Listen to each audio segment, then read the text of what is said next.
Shalom Bapak Ibu, Saudara-saudari yang diberkati dan dikasihi oleh Tuhan kita Yesus Kristus. Selamat berjumpa kembali di channel Jalan yang Lurus. Saya mengucapkan banyak terima kasih kepada saudara semua yang selalu setia untuk menonton video-video di channel ini dan bahkan terus mendukung perkembangan channel ini dengan mengklik tombol subscribe, like, komen, dan share kepada teman-teman yang lain supaya teman-teman yang lain juga tidak ketinggalan dan mendapatkan informasi seputar iman kekristenan. Kiranya Tuhan Yesus memberkati kita semua.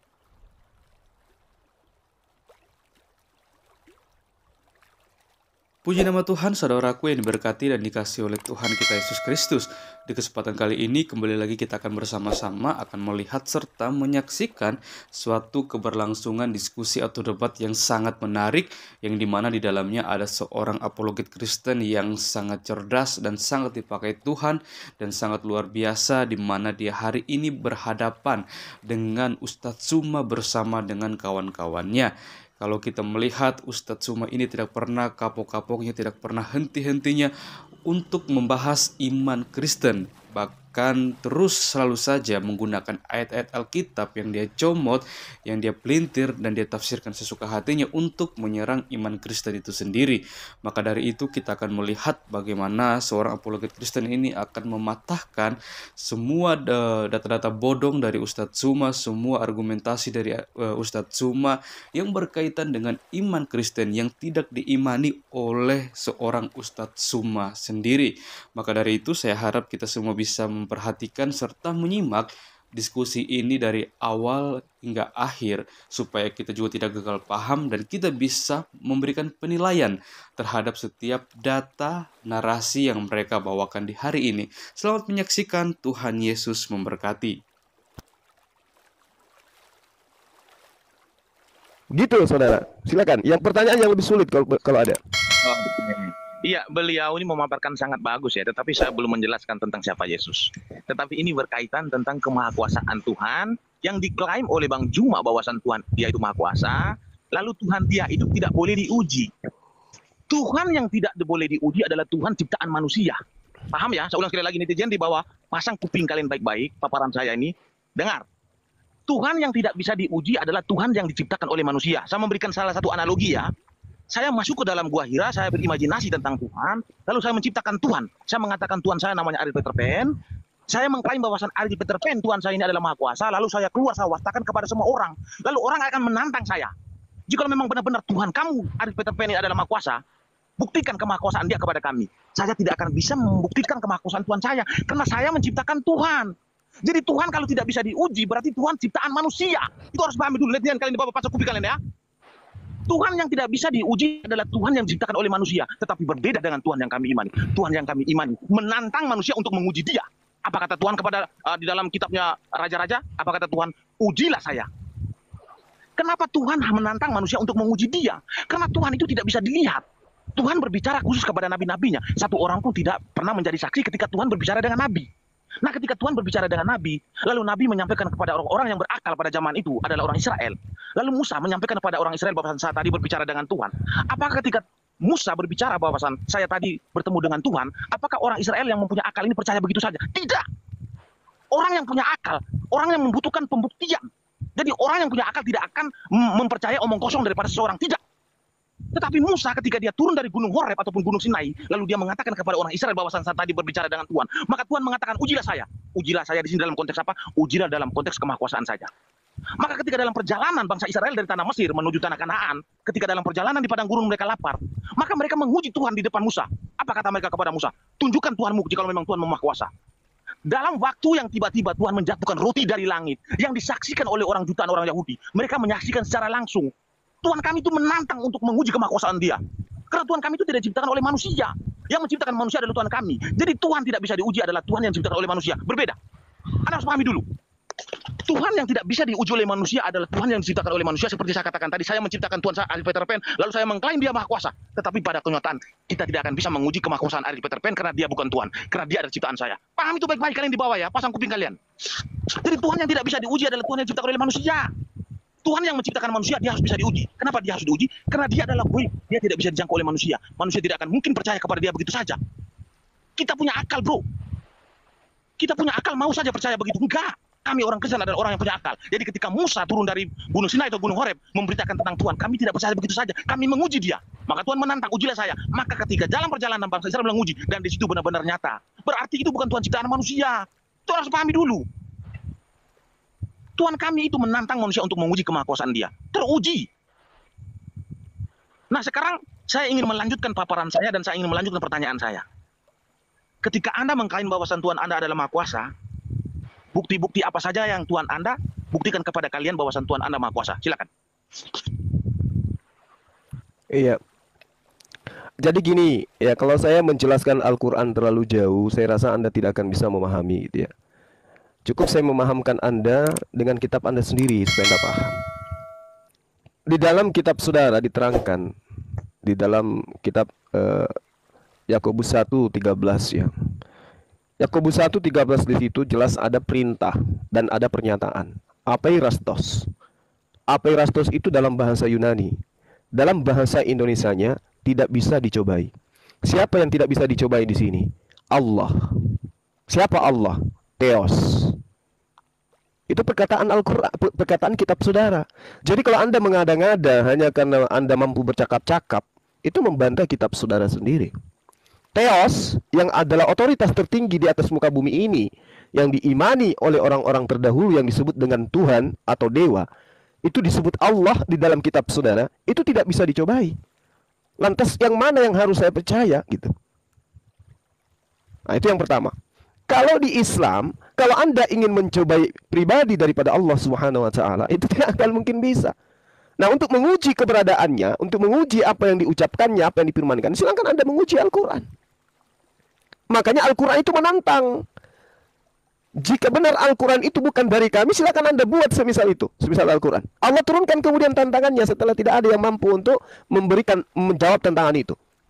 10 surah.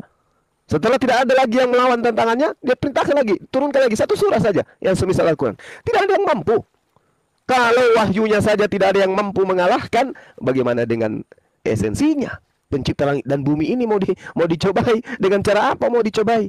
Sementara dalam kitab saudara sendiri diterangkan bahwasanya Tuhan yang benar itu adalah kekal. Sementara yang kekal itu adalah esensi yang tak terlihat. 2 Korintus 4 nomor 18. Bahwa yang kekal itu yang tak terlihat. Yang tak terlihat itulah yang kekal. Nah, sementara Tuhan Anda katakan bisa dicobai. Kalau Anda mengatakan bahwasanya Tuhan kami yang disebutkan di dalam surah Raja-Raja, Anda keliru. Itu bukan Tuhan Anda itu. Itu adalah Tuhannya orang Yahudi. Tuhan Anda itu yang lahir di kandang domba. Itu Tuhan Anda, Yesus. Kalau Tuhannya orang Yahudi, siapa yang bisa menunjukkan wujudnya? Tidak ada. Dia datang dalam tiang api. Oh tidak, itu bukan Tuhan. Itu pernyataan Tuhan. Sama seperti ketika Tuhan datang kepada Nabi Musa. Nabi Musa kemudian melihat api. Itu bukan Tuhan yang dia lihat, tapi Allah kemudian menyatakan dirinya bahwa dia ada melalui perantaraan tersebut. Sama seperti saya, menyatakan diriku ada melalui HP yang ada di tangan Anda. Anda mendengarkan suara saya, tapi HP itu bukan saya. Suara yang Anda dengarkan itu bukan saya. Tapi gelombang yang diantar oleh medan, itu bersumber dari Zuma yang ada di Makassar. Pahami teori itu, supaya Anda paham. Jadi Tuhan itu nggak bisa kemudian Anda cobai. Kayak mana Anda bisa mencobai Tuhan? Nggak bisa. Kecuali di ajaran pagan, karena Tuhannya makhluk. Bisa dicobai. Yesus dicobai. Coba. Dikerjain sama muridnya, dikerjain sama orang Yahudi kemudian. Bisa. Kenapa? Karena dia Tuhan-Tuhanan. Pencipta langit dan bumi, siapa yang mampu mencobainya? Nggak ada. Nggak ada yang bisa mencobai. Melihatnya aja nggak bisa. Alam semesta ini aja lulu lantah ketika kemudian dia menghardik. Kayak mana kita mau mencobai? Itu cerita dongeng itu, Bang. Silakan. Boleh nambahin dikit, Abang? Iya, silakan. Biasa ya. Kita tepuk tangan untuk Bang Juma ya. Jadi netizen di bawah, kalian itu harus berikan tepuk tangan kepada Bang Juma. Karena saya bertanya, bagaimana cara Bang Juma menunjukkan kemahakuasaan Tuhan Bang Juma? Tetapi jawaban dia seperti itu, silakan kalian yang menyimak ya. Saya lanjutkan pertanyaan saya ya. Oh, saya masih fokus ke pertanyaan yang pertama. Kalau kekuasaan Allah Subhanahu wa taala, sekarang saya tanya kepada saudara. Sekarang saya balik tanya kepada saudara. Sekarang saya balik tanya. Ini satu pertanyaan aja. Siapa kira-kira yang menciptakan suara Anda itu? Emaknya, bapaknya, atau presiden kita? Ya, udah, siapa yang menciptakan itu? Ya, silakan. Jadi begini Bang Juma, kenapa saya tuntut Bang Juma itu untuk menjelaskan bagaimana cara membuktikan kemahakuasaan Tuhannya Bang Juma. Karena di dalam Kristen, Tuhannya orang Kristen itu, cara membuktikan kemahakuasaan Tuhan itu gampang sekali. Contoh seperti saya jelaskan ya, ini dengar baik-baik dan pasang kuping kalian baik-baik. Cara menjelaskan kemahakuasaan Tuhan di dalam Kristen itu pertama, ketika Tuhan kami datang kepada Musa dalam berupa awan ataupun api. Nah, disitulah kita membuktikan bahwasan Tuhan itu maha kuasa, bisa menjadi api, bisa menjadi awan. Kenapa saya harus tuntut? Ya memang harus dituntut. Ketika Al-Quran ataupun kitabnya Bang Juma mengklaim bahwasan Allah Subhanahu wa Ta'ala adalah maha kuasa, kalau kemahakuasaan itu hanya terkonfirmasi di dalam kitab tetapi tidak bisa dibukti dan tidak bisa diuji, maka saya katakan itu berbicara kosong tanpa bukti, tong kosong nyaring bunyi. Paham itu dengan baik-baik ya. Tetapi Tuhan di dalam Kristen, ketika dia mengklaim di dalam Alkitab bahwasan dia adalah maha kuasa, dia barengi dengan perbuatannya, disaksikan oleh jutaan orang, supaya apa? Supaya orang-orang yang punya akal yang diciptakan oleh Tuhan ini, mereka percaya. Hanya orang yang tidak punya akal, yang percaya kepada Tuhan, yang tidak punya eksistensi. Anda harus paham itu dulu. Netizen yang di bawah kalian nyimak baik-baik ya. Hanya orang yang tidak punya akal, yang mengimani Tuhan, dan percaya kepada Tuhan yang tidak punya eksistensi. Tetapi bagi kami orang Kristen, kami tolak. Kami hanya mau mengimani Tuhan yang mempunyai eksistensi. Kami hanya mau mengimani Tuhan yang bisa menunjukkan klaim-klaimnya bahwasan dia adalah maha kuasa, lalu dia barengi dengan perbuatan. Karena kami punya akal. Kami punya akal. Itu harus pahami baik-baik ya, kami punya akal. Jadi kami tolak Tuhan yang tidak punya eksistensi, Tuhan hanya modal klaim, Tuhan hanya modal nekat, modal klaim. Nah itu kami tolak. Tetapi bagi kami orang Kristen, no. Kami hanya mau mengimani Tuhan, Tuhan yang mengklaim dia maha kuasa, lalu dia barengan dengan perbuatan, lalu disaksikan oleh banyak orang. Itulah Tuhan yang kami imani. Ketika di zaman Yesus Tuhan bisa menjadi manusia, disitulah dia tunjukkan keabsolutan dia. Disitulah dia tunjukkan kemahakuasaan dia ketika dia klaim di dalam Alkitab bahwa dia adalah maha kuasa. Nah inilah butuh pembuktian yang real. Jadi kalau Tuhan yang tidak bisa diuji, Tuhan yang tidak menunjukkan eksistensi, Tuhan yang tidak bisa menunjukkan kemahakuasaan kepada orang, berarti Tuhan yang diciptakan oleh manusia. Karena Tuhan yang diciptakan oleh manusia tidak akan bisa membuktikan apa-apa kepada manusia. Tetapi Tuhan yang menciptakan manusia, maka dia akan bisa membuktikan eksistensinya kepada manusia, supaya manusia yang punya akal akan mempercaya kepada dia bahwasan dia adalah maha kuasa. Tetapi kalau Tuhan yang diciptakan oleh manusia, dia tidak akan bisa menunjukkan kemahakuasaan kepada manusia secara langsung. Paham itu? Nah sekarang kalau Bang Juma mau bertanya, bertanyalah sepuas-puasnya, sesuka hati, silakan. Kalau saya bertanya terlalu sesuka hati, itu bahaya nanti ya. Karena saya tahu kapasitas saudara saya ini. Jadi gini, kalau Anda percaya kepada Tuhan karena dia eksis, karena dia pernah menjadi manusia, kalau saya minta sekarang Tuhan Anda datang, gimana? Biar saya ajak ngopi sekalian. Saya belikan rokok deh. Oke. Bisa nggak? Saya langsung jawab atau silakan. ini? Nah, Anda kan mengatakan bahwa Tuhan itu eksis harus jadi manusia. Kalau saya ajak ke Makassar lah, saya ngajak kopi, saya traktir makan coto Makassar, mau enggak Tuhan Anda? Supaya saya percaya bahwa Tuhan Anda betul eksis. Kan nanti eksis dikatakan ketika dia pernah menjadi manusia. Ingat, apa yang Anda imani hari ini itu tidak diimani oleh orang Yahudi. Oke? Itu adalah ajaran murni dari Romawi Yunani yang Anda tuhankan itu. Kalau dikatakan Tuhan itu maha kuasa, kalau dia datang menjadi manusia, dia tidak perlu mengambil selaput darah Maria. Seketika dia turun dari langit, ya, dengan jubahnya, lantas dengan dalam keadaan dewasa, teriak-teriak dia di langit, "Akulah Tuhan," supaya dianggap eksis. Umat Islam itu tidak begitu. Memahami Tuhan itu tidak begitu. Saya kasih perumpamaan jari-jari Anda tadi itu siapa yang bikin? Mak bapak Anda yang bikin gitu. Suara Anda itu bisa turun, bisa kencang suara Anda itu siapa yang bikin? Nenek, kakek, opung yang bikin. Itu adalah esensi yang tak terlihat yang membuat itu. Itulah yang kami sebut Allah Subhanahu wa Ta'ala. Kalau Anda mengatakan Tuhan kami tidak eksis, itu karena yang Anda anggap eksis itu adalah yang pernah dilahirkan manusia. Sekarang bisa nggak Tuhan Anda datang tuh ke Makassar tuh? Biar saya bayarkan ojek dari bandara ke rumah. Bisa nggak? Kalau itu yang Anda anggap eksis, eksisnya pencipta langit dan bumi itu dengan adanya alam semesta ini. Kalau Allah Subhanahu wa Ta'ala itu tidak ada, maka alam semesta ini tidak ada. Kenapa? Karena penciptanya aja tidak ada. Bagaimana mungkin sesuatu itu bisa ada kalau penciptaannya tidak ada? Sedangkan dia sendiri nggak ada. Bagaimana mungkin ciptaannya ada? Karena alam semesta ini nyata, Bung. Maka Tuhan pencipta langit dan bumi itu nyata ada. Meski mata kita, pendengaran kita, perasaan kita tidak bisa merabanya dengan panca indera. Tapi kan adanya alam ini, bagi orang yang berakal, itu bukti adanya penciptanya. Siapa penciptanya? Itulah yang kami sebut Subhanahu wa Ta'ala. Esensi yang maha suci lagi maha tinggi. Nah sekarang kebalikan. Tuhan Anda itu yang diciptakan. Coba.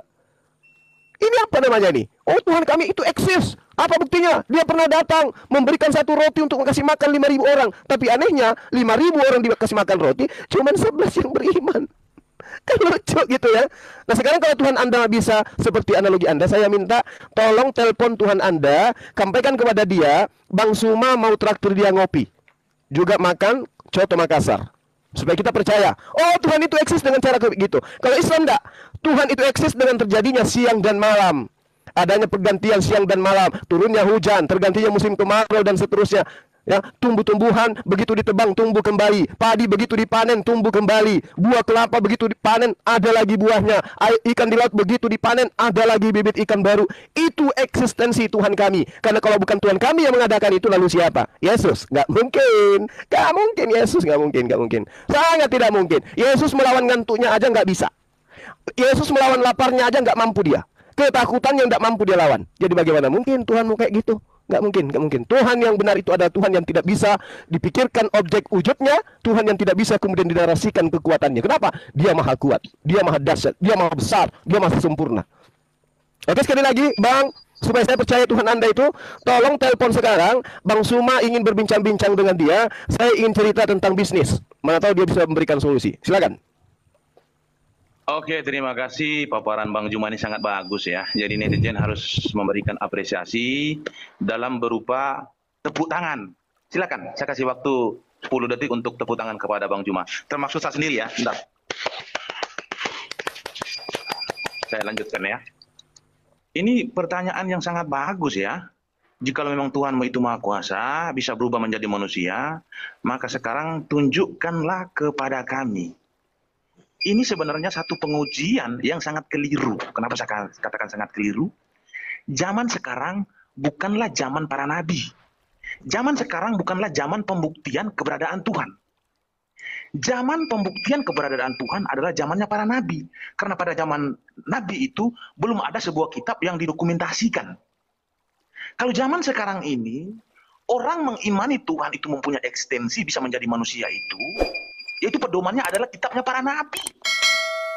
Jadi zaman sekarang itu tidak perlu Tuhan menunjukkan ekstensinya secara langsung. Sekarang itu pedoman adalah Alkitab.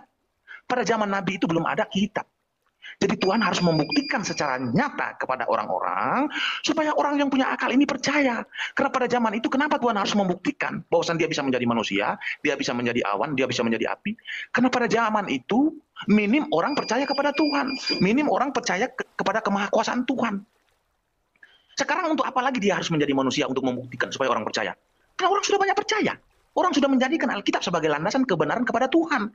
Untuk apa lagi dia harus menjadi manusia? Anda menuntut bahwasan tunjukkan Tuhan itu kepada saya sekarang. Enggak. Tuhan itu menunjukkan kemahakuasaan bahwasan dia bisa menjadi manusia itu masa-masa kritis. Masa-masa kritis adalah masa-masa zaman dulu yang orang minim percaya kepada Tuhan. Jadi pengujian Anda ini sangat keliru, melenceng 180 derajat. Ini harus pahami dulu. Sekarang itu kitab suci menjadi pedoman. Kitab suci itu menjelaskan secara detail eksistensi Tuhan ketika Tuhan mengklaim bahwasan dia adalah Maha Kuasa, lalu dia menjadi manusia, menjadi awan, menjadi api. Nah, kitab suci ini menjadi pedoman, tidak perlu menguji Tuhan. Tuhan tidak perlu menjadi manusia untuk meyakinkan bahwasan dia adalah Tuhan. Karena pada zaman sekarang manusia sudah percaya bahwasan dia benar-benar ada. Melalui pedoman adalah kitab suci. Zaman dulu dia menjadi manusia karena pedomannya belum ada. Itu Anda tidak paham tentang itu. Nah, itu sudah saya katakan tadi bahwasan kekristenan itu sangat menjunjung tinggi kemahakuasaan Tuhan. Berbeda dengan kalian. Kami sangat menjunjung tinggi kemahakuasaan Tuhan ketika Alkitab mengklaim bahwasan kemahakuasaan Tuhan itu sangat absolut. Kami akui itu. Kenapa kami akui bahwasan kemahakuasaan itu sangat absolut? Karena Tuhan itu ketika dia mengklaim bahwasan dia adalah Maha Kuasa, dia itu bisa menjadi apa saja. Contoh, di dalam Alkitab, Tuhan kami mengklaim bahwasan dia adalah Maha Kuasa, dia bisa menjadi awan, bisa menjadi api, bisa menjadi manusia. Nah, Tuhan Anda ini ngapain, coba saya tanya? Tuhan Anda mengklaim bahwasan dia adalah Maha Kuasa, apa yang bisa dia buktikan kepada kalian? Maka saya katakan tadi, ketika Tuhan tidak bisa membuktikan apa-apa kepada kalian, berarti Tuhan yang diciptakan oleh manusia. Tuhan yang diciptakan oleh manusia tidak akan bisa membuktikan kepada manusia. Tuhan yang diciptakan oleh manusia, dia tidak akan punya ekstensi. Karena dia diciptakan oleh manusia. Narasi yang diciptakan oleh manusia melalui sebuah imajinasi. Nah, ini harus pahami dulu ya. Narasi yang diciptakan oleh manusia melalui sebuah imajinasi yang ada di dalam gua Hira. Anda harus paham itu. Jadi jangan pernah membantah paparan saya. Anda tidak akan bisa mengelak. Karena Tuhan yang Anda sembah adalah Tuhan yang diciptakan oleh manusia. Jika memang Tuhan Anda bukan diciptakan oleh manusia, buktikan kepada saya di dalam Al-Quran Anda ataupun di dalam kitab Anda eksistensi Tuhan Anda kepada kalian yang disaksikan oleh banyak orang. Kalau Tuhan tidak bisa mempunyai ekstensi, Tuhan yang tidak bisa menunjukkan pembuktian kepada orang secara langsung, saya katakan 0,0. Paham ya? 1 kali 1, 1 kali 1, 1 kali 1 tetap 1. 0 kali 0, 0 kali 0, 0 kali 0 tetap 0. Jadi 0,0. Tidak ada guna sama sekali. Maka saya katakan tadi bahwasan Anda menyembah kepada Tuhan yang diciptakan oleh manusia. Berbeda dengan kami menyembah kepada Tuhan yang menciptakan manusia karena dia bisa menunjukkan klaim-klaimnya di dalam Alkitab. Ketika dia mengklaim bahwasan dia adalah Tuhan yang Maha Kuasa, ketika dia mengklaim bahwasan dia Maha Segalanya, maka dia bisa melakukan dan dia barengi dengan perbuatan yang disaksikan oleh banyak orang. Ini yang disebut Tuhan yang absolut. Nah, sekarang saya ingin bertanya kepada Anda, buktikan kemahakuasaan Tuhan yang ada di dalam kitab Anda, yang disaksikan oleh banyak orang seperti ketika Tuhan kami menjatuhkan roti dari langit, dia menunjukkan kemahakuasaan kepada orang Yahudi atau orang Israel supaya mereka yakin bahwasan dia benar-benar ada dan Musa tidak mau omong kosong. Nah, sekarang saya ingin tanya kepada Anda, tunjukkan di dalam kitab Anda pembuktian apa yang sudah dilakukan oleh Tuhan Anda yang disaksikan oleh banyak orang. Silakan.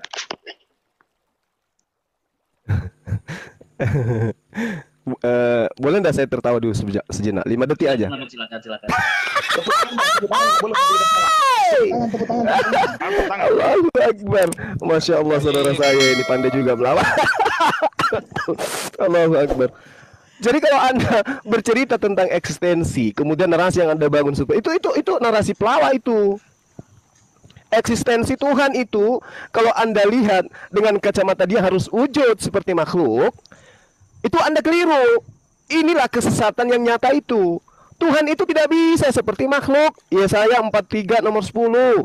Engkaulah saksi-saksiku, tidak ada Tuhan yang dibentuk sebelum aku dan tidak ada Tuhan yang dibentuk setelahku. Jadi kalau ada Tuhan-Tuhanan yang dikatakan dibentuk jadi tiang, jadi awan, itu bukan Tuhan itu. Contoh misalnya, ini saya bantu supaya Anda paham. 2 Tesalonika 1 nomor 7. Dan untuk memberikan kelegaan kepada kamu yang ditindas dan juga kepada kami pada waktu Tuhan Yesus dari dalam surga menyatakan dirinya bersama-sama dengan malaikat-malaikatnya dalam kuasanya di dalam api yang menyala-nyala. Ini bukan Tuhan, ini kurios, utusan Tuhan. Ya, kemudian Daniel 7 nomor 9 misalnya, itu adalah nubuatan untuk Tuhan kalian. Dikatakan, sementara aku terus melihat tahta-tahta diletakkan, lalu duduklah yang lanjut usianya, pakaiannya putih seperti salju dan rambutnya bersih seperti bulu domba, kursinya dari nyala api dengan roda-roda dari api yang berkobar-kobar. Ini kayak mengingatkan kita ke film apa itu, Megalon. Itu bukan Tuhan. Jadi Tuhan itu tidak bisa dibentuk. Tuhan itu tidak bisa kemudian apa istilah itu, dimediasikan, divisualisasikan, tidak bisa dia. Laisa kamitslihi syai'. Allah pencipta langit dan bumi itu tidak serupa dengan apapun. Kenapa dikatakan laisa kamitslihi? Karena tidak ada mata yang mampu melihatnya. Mata mana coba yang bisa melihatnya? Sementara di dalam kitabnya Nabi Musa, misalnya diterangkan dalam Keluaran 33 nomor 20. Tidak ada orang yang bisa melihat Tuhan dapat hidup. Jadi bagaimana mungkin orang itu bisa menceritakan wujud Tuhan itu seperti apa? Misalnya nih, ada orang yang melihat Tuhan. Kalaupun dia lihat, langsung mati. Jadi bagaimana mungkin dia mau bercerita? Nggak bisa. Keluaran 33 nomor 20. Itu yang perlu saudara pahami dengan baik. Makanya ketika Nabi Musa minta kepada Allah, ya Rabb, aku percaya engkau ada. Aku tahu, aku yakin. Aku hakul yakin bahwa engkau itu ada. Tapi aku ingin melihatmu ya Allah. Penasaran aku, kau kayak mana? Apa kata Allah? Lantarani, kamu tidak akan sanggup melihatku wahai Musa. Jadi Allah itu ada. Nah, kalau saudara menceritakan Tuhan yang disembah oleh para nabi, disembah oleh Musa, itulah yang kami sebut Allah Subhanahu wa taala. Itulah Tuhan yang datang menyatakan diri kepada para nabi, yang kemudian menyatakan diri kepada baginda Rasulullah Muhammad SAW melalui perantaraan wahyu. Itulah Tuhan kami.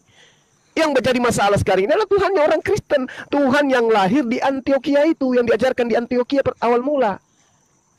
Itu yang menjadi permasalahan. Makanya saya minta kepada saudara, kalau yang Anda katakan Tuhan eksis itu nanti, setelah kemudian ia dapat dilihat dan seterusnya, makanya saya minta, tolong tunjukkan Tuhan Anda itu ke saya. Kan Tuhan Anda kan tinggal bolak-balik tuh. Tapi kali ini saya minta dia datang dalam rupa perempuan, bisa nggak? Biar adil. Ya, katanya serupa dengan manusia. Manusia itu kan ada 2 golongan, ada 2 jenis, ada pria, ada wanita. Nah, konon ceritanya di abad pertama Tuhan Anda lahir di kandang domba dalam jenis kelamin laki-laki. Nggak adil, perempuan protes. Kita juga mau dong lihat Tuhan jenis kelamin perempuan. Masa cuma laki-laki aja? Tuhan nggak adil ah. Atau kalau memang dia tidak mau dianggap feminim, ya silakan aja datang dalam rupa laki-laki campur perempuan. Bisa nggak? Itu Tuhan Anda itu bisa nggak seperti itu? Apa itu namanya? Transgender atau apa namanya itu? Hermafrodit, abang, hermafrodit. Iya. Tapi kalau dia datang dalam rupa perempuan, nanti dia kalau di surga gimana ceritanya? Sementara Kristen ini adalah mempelai wanitanya nanti. Nah, itu gitu ya, saudara saya, meme bos. Kalau Tuhan itu nanti dianggap Tuhan setelah dia kemudian menjadi makhluk, itu bukan Tuhan itu ciptaan Tuhan. Nah, di Islam untuk mengetahui kekuasaannya, seperti yang saya terangkan tadi, terjadinya siang dan malam.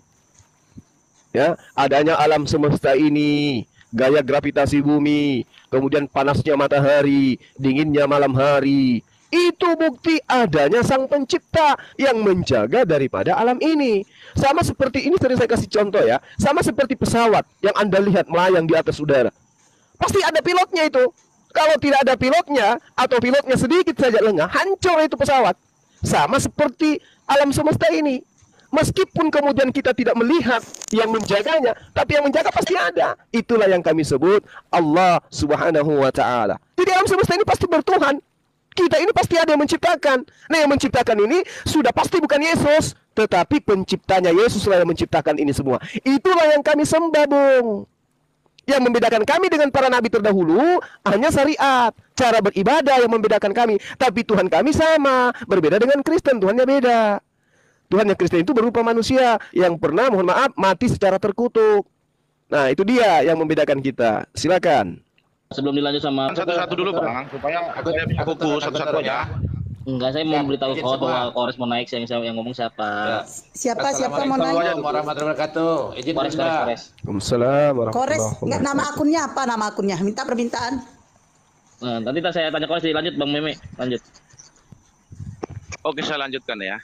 Jadi ini menarik ya ketika Bang Juma mengatakan begini. Tuhan yang kami sembah dengan Tuhannya para nabi itu sama. Syariatnya saja yang berbeda. Anda harus paham ya. Tuhan yang disembah oleh para nabi terdahulu itu tidak punya tangan kanannya ada dua. Koiru Sodigin ya? Koiru Sodigin ya? Bukan, taruh Bang Meme izin ya. Pera Isitar kalau nggak salah. Kalau nggak salah Raharjo. Oke, lanjut. Silakan Bang Meme lanjut. Oke, saya lanjutkan ya. Saya ini penasaran dengan paparan Bang Juma, bahwasan Tuhan yang disembah oleh Bang Juma ini dengan Tuhannya para nabi itu sama, hanya berbeda syariat antara Bang Juma dengan para nabi. Jadi Bang Juma harus ingat ya, ini netizen yang dibawa karena kalian di sini mayoritas muslim, pasang kuping kalian baik-baik. Para nabi tidak pernah menyembah Tuhan yang mempunyai tangan kanannya ada dua. Itu harus paham. Para nabi tidak pernah mengenal Tuhan yang tidak punya eksistensi. Para nabi itu tidak pernah mengenal Tuhan yang tidak maha kuasa. Para nabi itu salah satunya adalah Musa, itu mengenal Tuhan itu maha kuasa. Nah, maha kuasa dalam berupa apa, dalam bentuk apa, sudah saya jelaskan tadi secara detail. Dalam bentuk eksistensi, pembuktian secara nyata kepada manusia, supaya manusia itu tidak ragu tentang keberadaannya, tentang klaim-klaimnya. Itu Anda harus paham baik-baik dengan paparan saya, supaya Anda itu tidak jatuh ke dalam dosa. Supaya Anda itu tidak akan menjadi domba yang tersesat.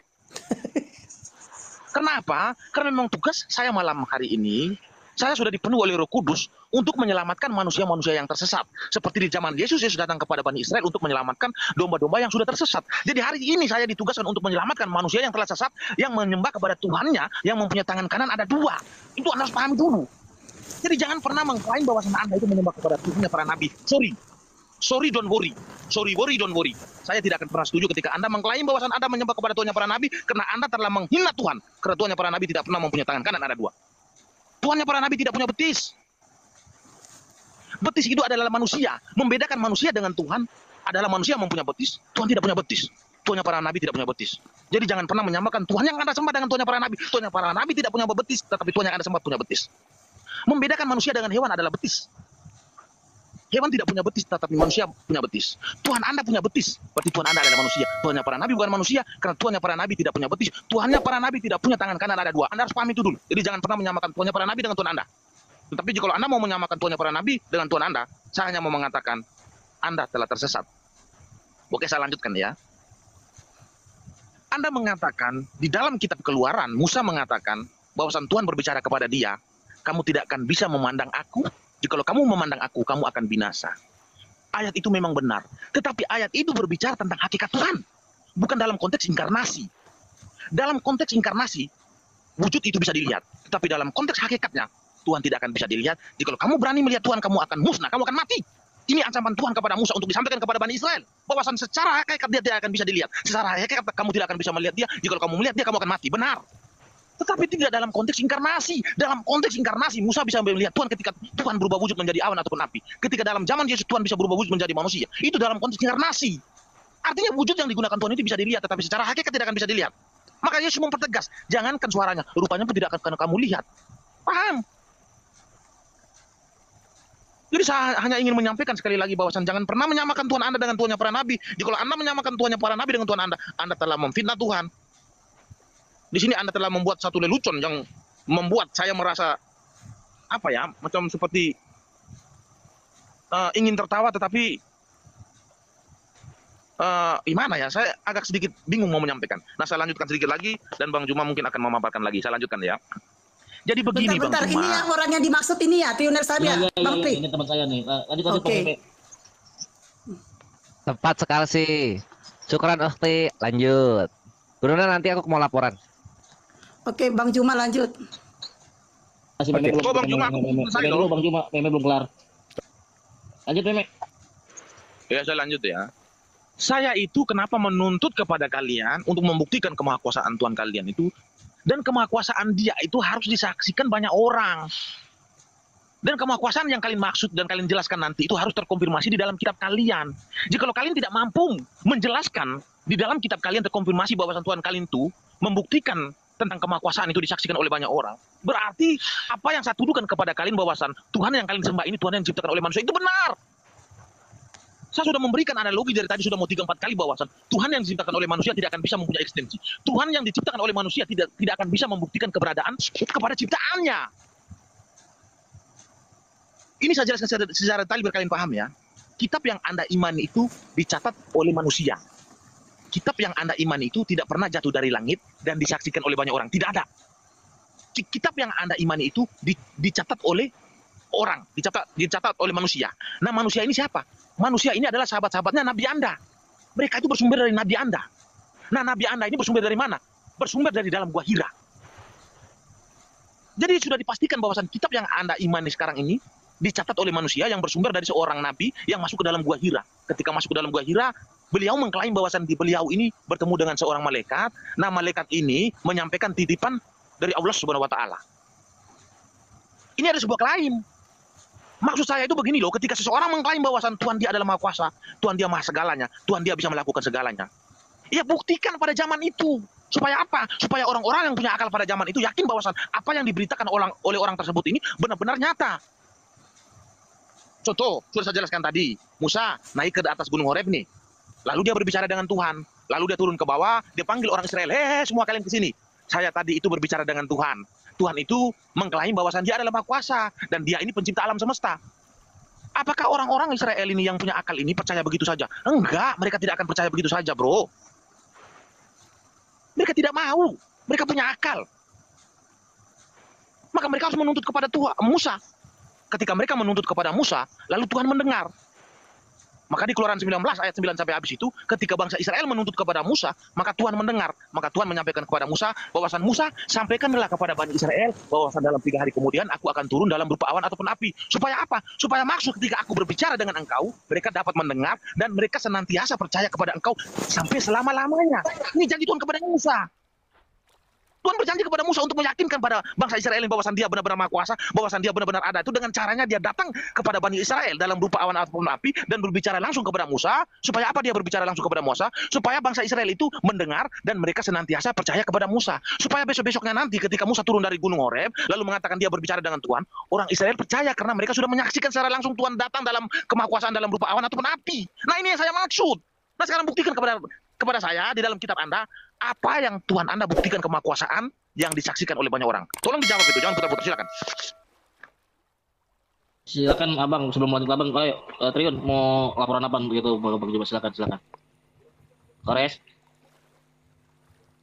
Ores. Jadi gini, assalamualaikum warahmatullahi wabarakatuh. Asatid, Gurunda, Waalaikumsalam mohon maaf, aku warahmatullahi tadi maju ke depan di Pastor Ben. Mereka mau nge-frame Gurunda soal saya 9 nomor 6 itu. Astagfirullah, yang bubuk malah mereka. Iya. Raja damai, Nabi Muhammad mendamaikan ada. Allah yang perkasa, Nabi Muhammad disebut perkasa, Allah semua orang dalam Biblos bisa disebut Allah.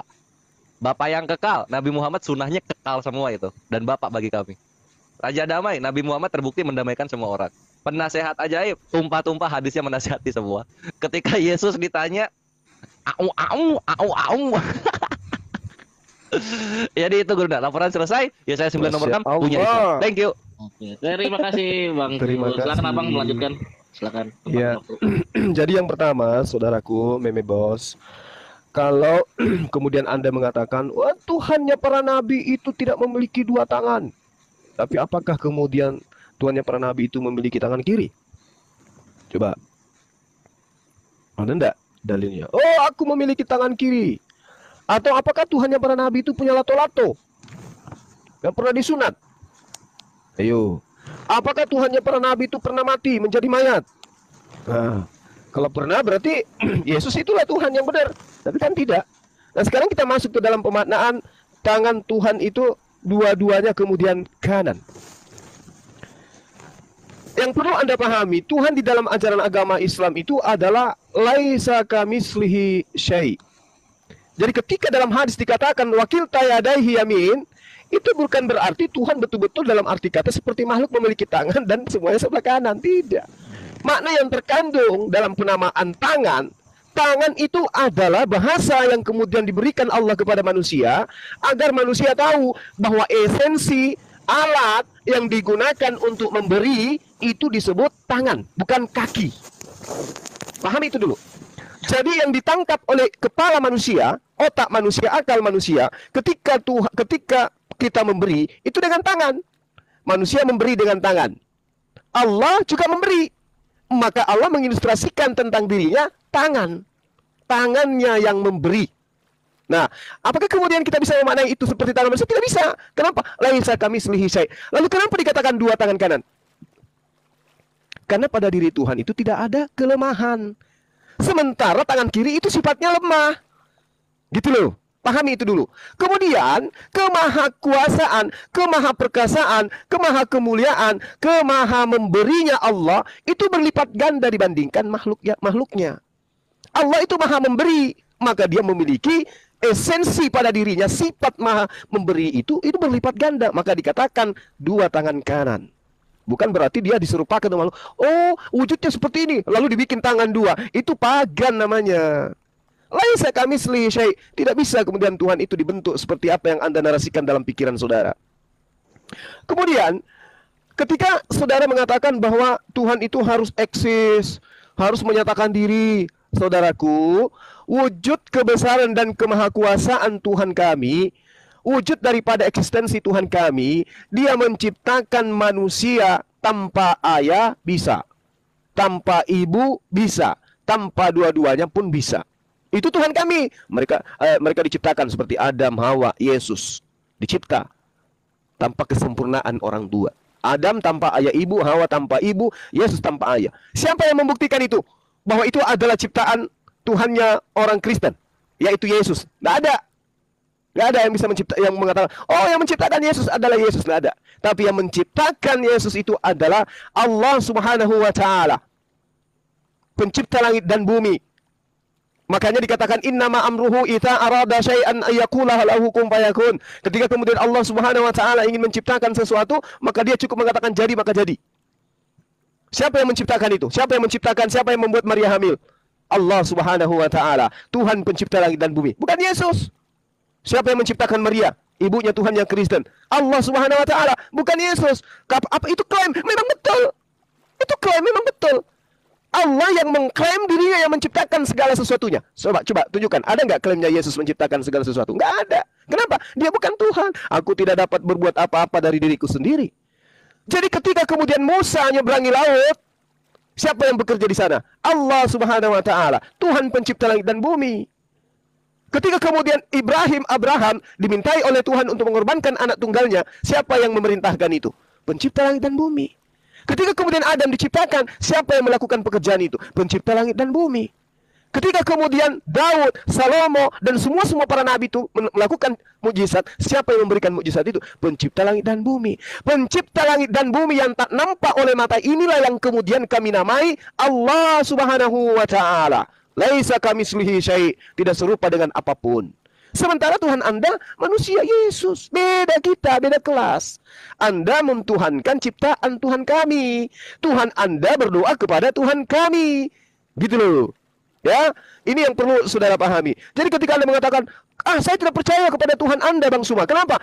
Tuhan Anda tidak eksis. Waduh, mata Anda itu mau dicopot kayaknya. Emang Anda hirup udara itu siapa yang buat? Oh Tuhan, ya itulah Tuhan kami yang buat itu. Yang masalahnya sekarang adalah Anda tidak percaya. Yang Anda percaya itu Tuhan yang ada dalam angan-angan saudara. Yang kami imani adalah pencipta alam semesta ini. Nah, sekarang kalau kita mau mengatakan pencipta langit dan bumi itu makhluk, yang mana makhluknya? Paling Yesus kan, menurut Anda? Nah, sekarang saya minta Yesus datang. Boleh nggak dia datang sekarang? Sekali lagi saya katakan, saya mau traktir dia ngopi bareng. Saya mau asap-asap sama dia. Saya mau ajak dia ke tempat wisata saya mandi-mandi. Biar tak ajarin berenang gitu loh. Ya. Kalau Tuhan Anda katakan Anda bisa eksis dalam arti kata dia datang seperti manusia, silakan Anda perintahkan, minta dia. Anda kan anak Tuhan. Anda kan punya Roh Kudus. Coba tanya Roh Kudusnya. Roh Kudus, Bang Suma mau Tuhan Yesus datang ke Makassar. Nanti Bang Suma yang traktir Tuhan Yesus ngopi gitu. Kubelikan baju, Bang. Kubelikan selimut. Percayalah sama saya. Tapi masalahnya sekarang, apakah betul Yesus itu bisa datang? Gak bisa. Kedatangan yang kedua nanti di akhir zaman untuk menghakimi orang-orang yang melantiknya menjadi Tuhan. Nah, apa bukti bahwa Tuhan Anda itu dibuat? Roma 14 nomor 9. Tuhan kami nggak bisa dibuat. Karena kenapa? Tuhan kami lah yang membuat. Gitu, ya saudara Mimi. Jadi yang kami sembah itu pencipta langit dan bumi. Yang kami sebut esensi maha suci lagi maha tinggi. Nah, sementara Tuhan Anda itu bernama Yesus. Yesus itu bukan Tuhan. Dia kurios. Dia Sayyid, dia Tuhan. Dia ciptaan Tuhan. Silakan. Iya, mantap ya paparannya. Itu beri tepuk tangan dulu tuh. Apa buat netizen yang di bawah itu kalian harus memberikan apresiasi ya, beri tepuk tangan ya. Luar biasa paparannya ini ya. Jadi begini ya. Saya sudah katakan tadi, Anda ini dari tadi kebanyakan klaim Tuhan Anda Maha Kuasa lah, Maha Segala lah, Anda menghirup udara itu. Siapa yang membuat? Itu Tuhan kami lah. Saya sudah katakan dari tadi bahwasan itu adalah sebuah klaim yang tidak dibuktikan secara nyata dan tidak dibuktikan dengan perbuatan. Paham ya? Klaim-klaim. Nah, klaim-klaim seperti inilah yang dikatakan klaim kosong, tong kosong nyaring bunyinya. Inilah klaim kosong. Saya sudah katakan dari tadi bahwasan Tuhan yang Anda sembah ini adalah Tuhan ciptaan manusia. Jika memang dia benar-benar Tuhan, itu harus mempunyai ekstensi. Dari tadi saya uji ekstensi Tuhan yang Anda imani, yang Anda sembah itu 0,0. Anda tidak akan bisa membuktikan apa-apa. Memang pada kenyataan memang Tuhan yang Anda sembah ini diciptakan oleh manusia kok. Tuhan yang diciptakan oleh manusia itu tidak punya ekstensi. Contoh, saya menciptakan sebuah patung, lalu saya sembah. Apakah patung itu bisa diuji kemahakuasaannya? 0,0. Lalu saya menciptakan sebuah batu, lalu saya ajak orang untuk menyembah. Apakah batu itu bisa berekstensi? Apakah batu itu bisa membuktikan kemahakuasaannya ketika kita menyembah? Enggak. Nah, Tuhan yang seperti inilah yang Anda sembah. Tuhan yang seperti inilah yang Anda agung-agungkan. Tuhan seperti inilah Anda pamer-pamerkan kepada kami. Anda pertontonkan Tuhan Anda kepada kami dengan mengklaim bahwa Tuhan Anda ini adalah Maha Kuasa. Bro, seorang yang dianggap sebagai profesor untuk membuktikan kebenarannya bahwasan dia adalah seorang profesor itu harus diuji. Seseorang mengklaim bahwasan dia adalah guru matematika, bagaimana cara untuk membuktikan bahwasan dia ini adalah benar-benar guru matematika? Ya kita menguji dia. Benar tidak dia bisa mengajarkan tentang matematika. Tetapi kalau dia mengklaim bahwasan dia adalah guru matematika, lalu kita uji dia, lalu dia tidak bisa membuktikan apa-apa. Itu namanya 0,0, hanya klaim kosong, klaim yang tidak bisa diuji, klaim yang tidak dapat dipercaya. Saya sudah katakan dari tadi, tinggalkanlah Tuhan yang diciptakan oleh manusia, karena Tuhan yang diciptakan oleh manusia, Tuhan yang tidak punya ekstensi, Tuhan yang tidak bisa menunjukkan pembuktian-pembuktian secara langsung kepada kalian. Tuhan yang benar adalah Tuhan yang Maha Kuasa yang bisa membuktikan secara langsung. Saya sudah katakan tadi, Tuhan yang saya sembah mempunyai eksistensi yang sangat luar biasa. Bisa menjadi awan, bisa menjadi api, bisa menjadi manusia. Kenapa dia harus menjadi manusia? Ya, Tuhan saya rela merendahkan dirinya menjadi manusia dalam konteks melakukan karya keselamatan kepada manusia. Karena yang bisa menyelamatkan manusia hanyalah Tuhan. Manusia tidak akan bisa menyelamatkan manusia. Hanya Tuhan sendiri yang bisa menyelamatkan manusia. Tetapi Tuhan kami sering menggunakan nabi sebagai partner dalam melakukan karya keselamatan kepada manusia. Nah, ketika dia menggunakan nabi-nabi sebagai partner, dia menunjukkan eksistensinya kepada nabi-nabinya itu secara langsung. Contoh ketika di Gunung Gunung Sinai, Gunung Horeb. Kepada Musa dia tunjukkan secara langsung, dia datang dalam berupa api. Api itu menyala-nyala di atas pohon. Ketika Musa lewat, Tuhan berseru kepada Musa, Musa, Musa, kemarilah. Nah, inilah yang dibuktikan Tuhan kami kepada partnernya. Supaya apa? Supaya partnernya ini ketika mereka melakukan pemberitaan tentang keberadaan Tuhan kepada Bani Israel ataupun kepada orang-orang yang percaya, para nabi ini yakin karena mereka berbicara langsung kepada Tuhan. Bukan seperti Tuhan yang Anda sembah. Tuhan yang Anda sembah tidak berkenan berbicara kepada nabi junjungan Anda. Nabi yang Anda agung-agungkan, nabi yang Anda jadikan sebagai tokoh sentral itu, Tuhan Anda tidak berkenan berbicara langsung kepada dia. Tetapi dia menitipkan firman-Nya melalui seorang malaikat yang kalian gadang-gadangkan sebagai Roh Kudus. Seharusnya nabi yang kalian jadikan sebagai tokoh sentral ini, seharusnya Tuhan itu berbicara langsung kepada dia. Contoh seperti Musa. Musa itu Tuhan berbicara langsung kepada dia. Karena dia adalah nabi yang tertinggi. Nah, Anda mengklaim bahwa nabi Anda ini adalah pembawa berita dari Tuhan, tetapi pada kenyataan Tuhan tidak berkenan berbicara langsung kepada dia. Nah, ini yang menjadi kacaunya. Lalu dia masuk ke dalam gua, dia mengklaim bahwa dia ini berbicara dengan malaikat. Malaikat ini menyampaikan wahyu Tuhan kepada malaikat, lalu dititipkan, lalu disampaikan kepada dia. Nah, ini kan sebuah klaim yang tidak bisa dibukti, sebuah klaim yang tidak bisa diuji. Saya sudah katakan tadi, saya bisa menciptakan Tuhan saya bernama Kores. Saya bisa menciptakan 5 huruf, K-O-R-E-S, Kores. Nah, Tuhan saya ini namanya Kores, saya berimajinasi nih. Saya berimajinasi, lalu saya menciptakan sebuah narasi bahwasan Tuhan saya namanya Kores, dia ini adalah Maha Kuasa, dia adalah Maha Pencipta. Tetapi pada kenyataan ketika saya wartakan kepada orang, lalu orang menguji saya hanya bisa tepuk dada. Karena apa? Karena Tuhan yang saya wartakan kepada orang ini adalah Tuhan yang saya ciptakan. Benar itu, Anda telah menyembah kepada Tuhan yang diciptakan oleh manusia. Berbeda dengan kami menyembah kepada Tuhan yang pencipta alam semesta. Tuhan yang bisa menjadi manusia, bisa melakukan karya keselamatan secara langsung kepada manusia. Kenapa? Karena Tuhan kami sangat mencintai manusia, karena manusia adalah ciptaan yang tertinggi di muka bumi. Amin, haleluya. Semoga Anda diberkati, semoga Anda diselamatkan. Jika Anda ingin menguji Yesus, Anda saksikanlah di YouTube. Dalam waktu yang belum lama ini, ketika di Brazil, mereka ingin merendahkan Yesus, mereka melakukan parade di Brazil. Mereka ingin merendahkan Yesus, mereka menganggap seolah-olah iblis itu lebih tinggi, lebih berkuasa atas Yesus. Tetapi ketika besoknya banjir datang menenggelamkan kota Rio de Janeiro di Aceh. Ketika malam Natal mereka melakukan pembakaran terhadap gereja. Besoknya apa yang terjadi? Tsunami naik menenggelamkan Aceh. Jadi jangan pernah engkau menguji ketuhanan kami. Tuhan kami adalah Tuhan yang nyata. Tuhan kami adalah Sebentar aku potong dulu ya. Enggak, sebentar aku potong dulu. Tadi nyenggol Aceh. Malam Natal kapan gereja mana di Aceh dibakar? Aku di Aceh soalnya. Udah Bang, nanti kita bahas lagi. Jangan Bang. asumsi Ini itu. saya ini lagi. Aduh. Kalau masalah itu nanti kita ini lagi. Sekarang belum habis. Jangan fitnah gitu kok. Enggak ada gereja di Aceh pernah dibakar sejarahnya. Jangan dipotong. Belum pernah gereja di Aceh dibakar sejarahnya. Iya. Kalau Bang Juma ngomong kalian nggak potong, giliran saya ngomong kalian potong ini. Ya karena ini kan membawa ke situ. Ini udah fitnah. Ini 1.300 orang loh mendengarkan bahwa di Aceh pernah dibakar gereja. Sejak kapan ada beritanya di Aceh bakar gereja? 40 tahun saya hidup di Aceh belum pernah ada pembakaran gereja di Aceh. Benar.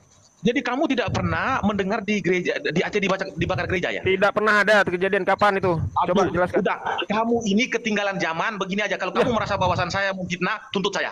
Saya akan Aku buktikan 40 tahun di Aceh. Gereja mana pernah dibakar? Kamu tuntut saya. Saya akan bukakan YouTube-nya, saya akan tunjukkan nanti di BAP nanti. Saya akan tunjukkan kepada BAP-nya. Saya akan tunjukkan. Iya, boleh. Oke, lanjut. Oke, lanjut. Kamu ini memang ketinggalan zaman, kamu ini memang. Oke, udah. Malam Natal 2004 ada gereja yang dibakar, nanti tolong dibuktikan ya. Bang Juma, Tsunami 26 Desember. Sportif dong Bang Juma, masa anggotamu kamu Ya, diakan gini ya aja? lanjut. Ya, Anda soalnya memperhatikan Filipi 1:18 Anggota soalnya. Bang Juma ini memang mereka ini punya trik untuk menghalangi paparan saya. Mereka ini Enggak Bang. Di dalam kitab saudara memang ada dikatakan tentang pemberitaan Kristus, baik diberitakan dengan cara bohong maupun jujur, aku tetap bersuka cita. Jadi maklumlah itu. Jadi gini, Meme Bos. Yang Anda ceritakan dari tadi tentang Nabi Musa, Anda sedang menceritakan Tuhan kami. Yesus Anda anggurin. Gimana cerita Bang ini? Al-Quran menerangkan, qala ya Musa inni istafaituka 'alan nasi birisalati wa bikalami fahusma ataituka wa kum minasyakirin. Yang Anda ceritakan tadi itu Tuhan kami. Yang kita mau bahas ini kekuasaan Tuhan Anda, Yesus. Tuhan kami yang Anda cerita itu. Ketika Anda bercerita tentang Nabi Musa, itu Anda sedang bercerita tentang Tuhan kami tuh. Karena Tuhan kami yang berkarya di dalam pewahyuan terhadap para nabi. Anda mengatakan klaim. Tuhan itu mengklaim dirinya Tuhan. Wajib. Nah sekarang kita uji. Apakah Tuhan Anda pernah mengklaim dirinya Tuhan? Yesus, pernah nggak mengklaim dirinya Tuhan? Akulah Tuhan, tidak ada Tuhan selain aku. Itu di mana Yesus mengklaim itu? Nggak ada.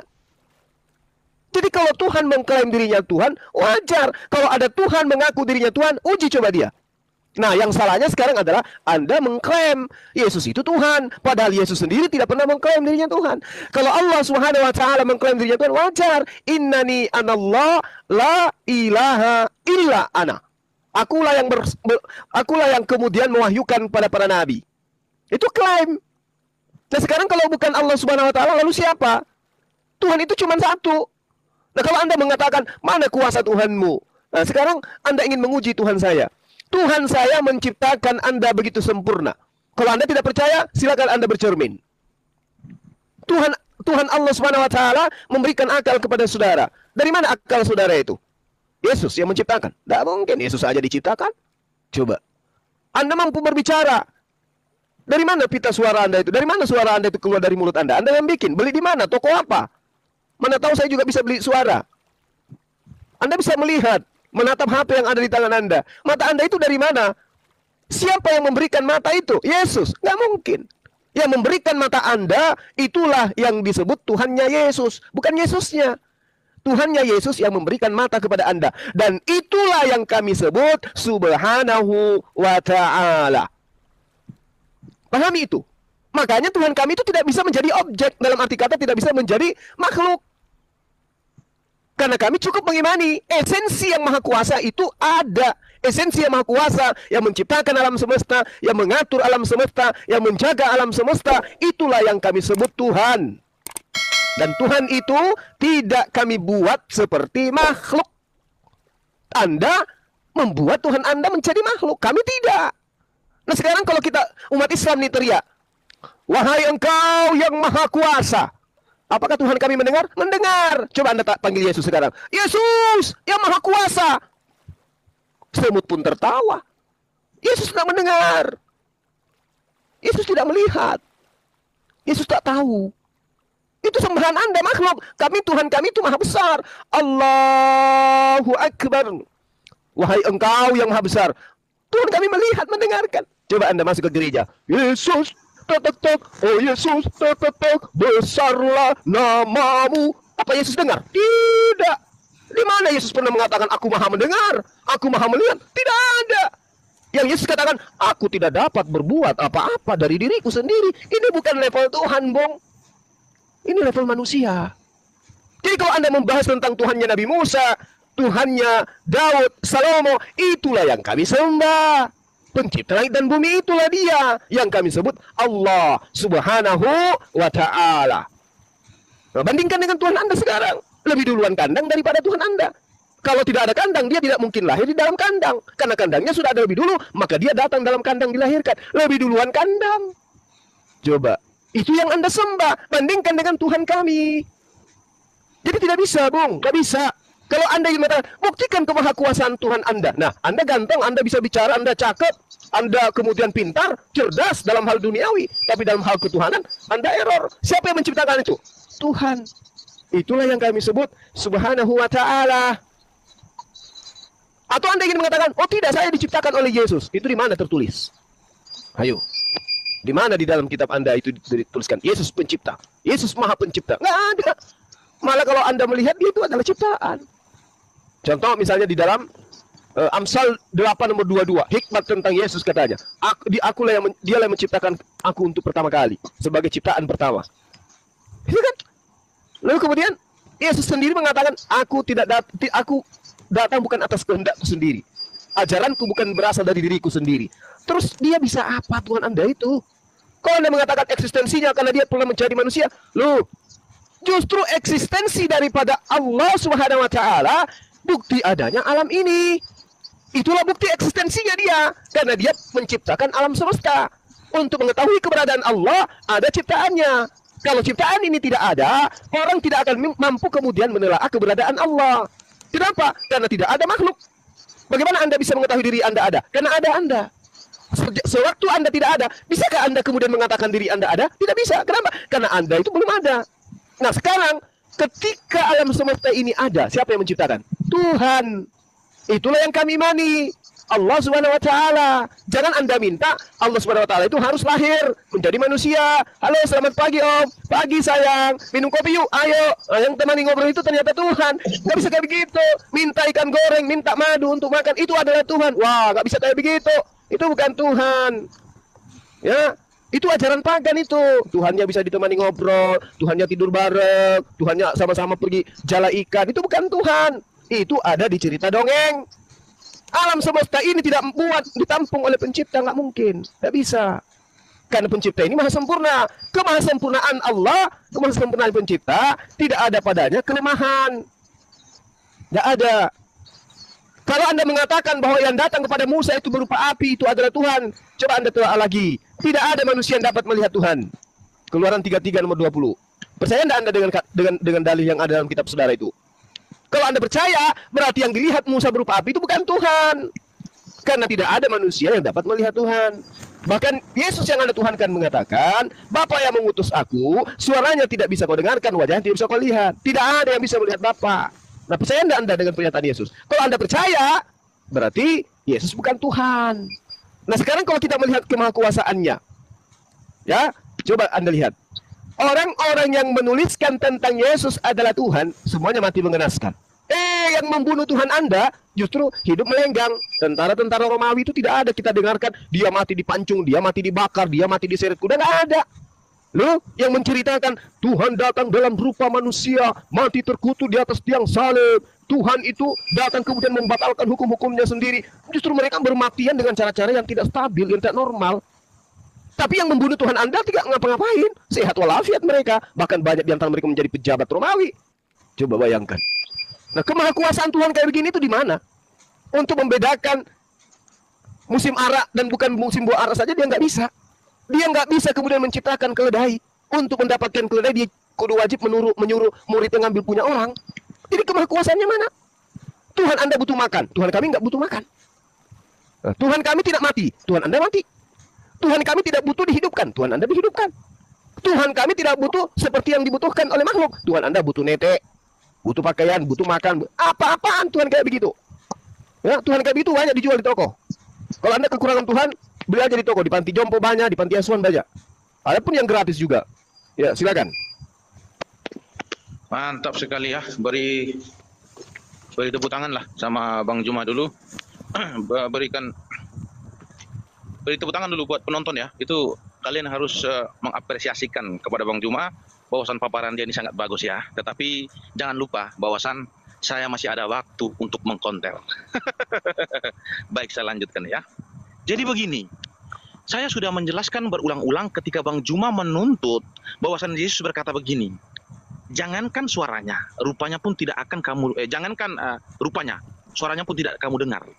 Saya sudah katakan tadi, Musa baik pun Yesus menegaskan bahwasan Tuhan itu tidak bisa dilihat. Tidak bisa dilihat di situ dalam konteks apa? Dalam konteks hakikat. Hakikat itu apa? Hakikat Tuhan adalah roh. Manusia tidak akan bisa melihat roh. Benar itu. Tetapi dalam konteks inkarnasi, Sang Roh yang Maha Kuasa ini, dia bisa berinkarnasi menjadi awan maupun api maupun menjadi manusia. Itu Anda harus pahami dulu. Jawaban-jawaban ini sudah saya jawab dari tadi, jadi tidak perlu putar-putar di sini. Selesai. Kalau Anda menuntut bahwasan manusia tidak akan bisa melihat Tuhan, benar, saya akui itu, saya aminkan. Gereja Alkitab maupun orang Kristen mengaminkan paparan Anda. Kami akui itu memang benar. Tetapi itu berbicara tentang hakikat Tuhan, tidak berbicara dalam konteks inkarnasi. Pasang kuping kalian baik-baik. Netizen pasang kuping kalian baik-baik ya. Itu dalam konteks inkarnasi. Tetapi dalam konteks hakikat, Tuhan tidak bisa dilihat oleh siapapun. Paham? Nah, lalu saya lanjutkan ya. Tuhan kami itu rela menjadi manusia. Kenapa dia rela menjadi manusia? Dia rela merendahkan dirinya serendah-rendahnya. Untuk kepentingan siapa? Untuk kepentingan manusia. Dia rela menyerahkan dirinya untuk dianiaya, dicambuk, bahkan disalib. Itu untuk siapa? Untuk menyelamatkan manusia dari dosa yang diikat oleh iblis. Karena manusia tidak bisa menyelamatkan dirinya dari ikatan iblis, maka yang bisa menyelamatkan manusia itu hanyalah Tuhan. Maka Tuhanlah turun ke bumi untuk menyelamatkan manusia. Karena nabi-nabi sudah tidak akan bisa lagi menyelamatkan mereka, maka jalan satu-satunya harus Tuhan. Kalau nabi sebagai partner Tuhan saja sudah tidak bisa lagi menyelamatkan manusia, apakah Tuhan akan membiarkan begitu saja? Enggak. Tuhan kami itu maha pengasih, maha penyayang. Ketika nabi-nabinya sudah tidak bisa lagi menangani, maka dia harus turun secara langsung untuk menyelamatkan manusia yang diikat oleh iblis. Paham ya? Jadi saya akan menjelaskan secara detail alasan kenapa Tuhan kami harus menjadi manusia. Pertama, dia harus menunjukkan ekstensi kepada manusia bahwa dia adalah maha kuasa. Paham? Itu alasan yang pertama. Kenapa dia harus menjadi manusia? Dia ingin menunjukkan ekstensinya kepada manusia bahwa dia itu maha kuasa. Supaya apa? Supaya klaim yang ada di dalam Alkitab itu tidak berbicara kosong, omong kosong. Jadi dia harus membuktikan. Nah, sekarang yang kedua, alasannya apa dia harus menjadi manusia? Ini kalian harus dengar baik-baik ya. Jadi begini, kalian harus paham. Dengar. Tuhan kami ketika dia menciptakan manusia, manusia itu diciptakan Tuhan itu mempunyai akal. Jadi ketika manusia diciptakan punya akal, lalu diciptakan mempunyai kehendak sendiri. Ketika manusia diciptakan mempunyai kehendak sendiri, maka manusia berpotensi untuk melawan Tuhan. Dan terbukti ketika Adam dan Hawa diciptakan mempunyai kehendak sendiri, mereka itu melawan Tuhan ketika Tuhan melarang mereka untuk tidak boleh memakan buah, tetapi mereka menentang perkataan Tuhan. Kenapa mereka menentang perkataan Tuhan? Mereka menggunakan kehendak mereka sendiri untuk menentang Tuhan.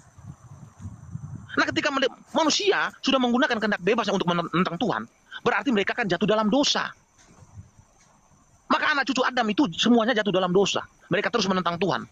Maka saking murkanya Tuhan kepada anak cucu Adam, di zaman Nuh, Tuhan menenggelamkan bumi.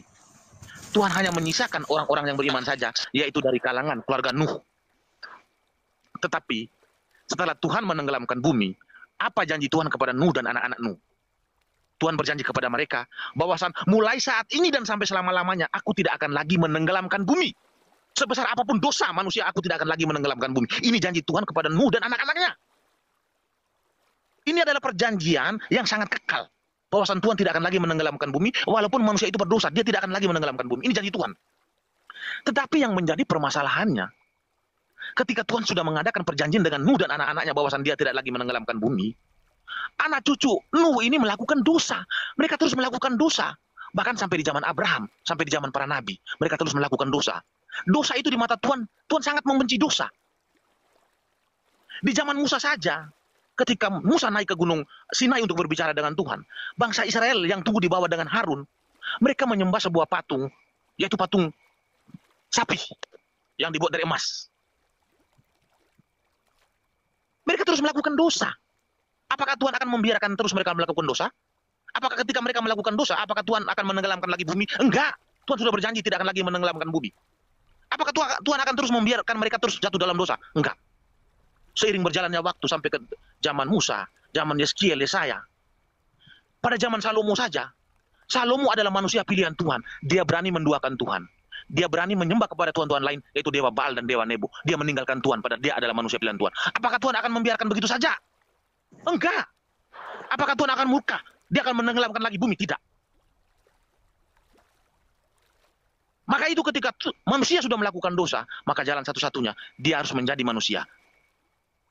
Maka di dalam kitab Yeskiel 3:4, dia berjanji kepada Yeskiel bahwasan aku tidak akan lagi menggunakan para nabiku untuk membimbing domba-dombaku, tetapi aku akan menggembalakan mereka dengan tanganku sendiri. Ini janji Tuhan kepada Yeskiel di Yeskiel 3:4 ayat 1 sampai habis. Ini janji Tuhan kepada Yeskiel bahwasan dia tidak akan lagi menggunakan para nabi untuk membimbing domba-dombanya, tetapi dia akan menggembalakan domba-dombanya dengan tangan sendiri. Dan terbukti ketika Tuhan menjadi manusia. Di Yohanes 10, dia menggembalakan domba-dombanya dengan tangannya sendiri. Kenapa dia harus turun menggembalakan domba-dombanya dengan tangannya sendiri? Karena dia sudah berjanji kepada Nuh bahwasan dia tidak akan lagi menenggelamkan bumi. Maka dia datang mengembalakan domba-dombanya dengan tangan sendiri supaya mereka ini diselamatkan dan mereka terbebas dari ikatan iblis yang diikat oleh jutaan tahun. Paham? Ini alasan Tuhan saya menjadi manusia. Tuhan saya menunjukkan kemakuasaan, menunjukkan pembuktian, menunjukkan kasihnya kepada manusia. Karena manusia adalah ciptaan yang tertinggi. Beda dengan Tuhan Anda. Tuhan Anda tidak bisa ngapa-ngapain. Jadi berbicara kosong dengan kami itu percuma. Kami tidak akan mau mendengar masuk telinga kiri, keluar telinga kanan. Ini omong kosong. Kami tidak akan mau menyembah kepada Tuhan yang tidak punya eksistensi, karena Tuhan yang tidak punya eksistensi adalah Tuhan yang diciptakan oleh manusia. Kalau memang benar-benar Tuhan Anda bukan diciptakan oleh manusia, tunjukkan eksistensi Tuhan Anda di dalam kitab Anda, seperti yang tertulis dalam kitab saya. Kitab saya itu terkonfirmasi bahwa Tuhan saya itu maha kuasa dan dibarengi dengan perbuatan. Nah, tunjukkan di dalam kitab Anda apa eksistensi Tuhan Anda dan apa pembuktian Tuhan Anda yang dibuktikan secara langsung dan disaksikan oleh banyak orang. Jadi berbicara jangan kosong, kalau berbicara kosong tidak ada guna. Itu aja. Silakan. Oke, Bang Juma, izin sedikit. Ini kan ada kores nih, kalau ada dari pihak Kristen boleh naik juga gitu. Si Rion ini udah gatel kayaknya nih. Ayo dari pihak Kristen kalau ada yang mau naik. Boleh. Kalau ada pihak Kristen juga yang mau naik, mau bantuin, nanti biar aku yang turun. Silakan. Ya. Buat minta. Izin ya Bang Dipra, izin ya. Jadi, Boleh, Bang. Biar enak, kita bisa adil gitu. Iya, biar aku turun nih. Ya, ada yang dari pihak. Yuk, assalamualaikum Lompat, Gurunda, lompat. Zuma, sama yang lain. Waalaikumsalam warahmatullahi Oke, wabarakatuh. dilanjut Abangku, silakan. Nah, kalau yang Iya, itu bilang iya, dulu udah sabar ya. agamanya ya di komen nanti saya perhatiin. Bilang agamanya Kristen karena yang mau naik di sini banyak banget tapi nggak tahu agamanya. Oke, Iya, lanjut Bang. Jadi begini, saudara Meme Bos. Dalam ajaran agama Islam itu, eksistensi Allah itu dibuktikan dengan sangat sederhana. Kalau tidak bisa melihat dari diri kita, lihat terjadinya siang dan malam. Apa Anda pikir terjadinya siang itu karena Yesus menaikkan saklar matahari? Atau terjadinya malam itu karena Yesus menurunkan saklar matahari? Itu ibaratnya seperti mati lampu gitu ya. Tak begitu. Ya, eksistensi Allah itu bisa dilihat dengan sangat sederhana. Terjadinya siang dan malam itu bukti Allah, Tuhan, pencipta alam semesta ini eksis.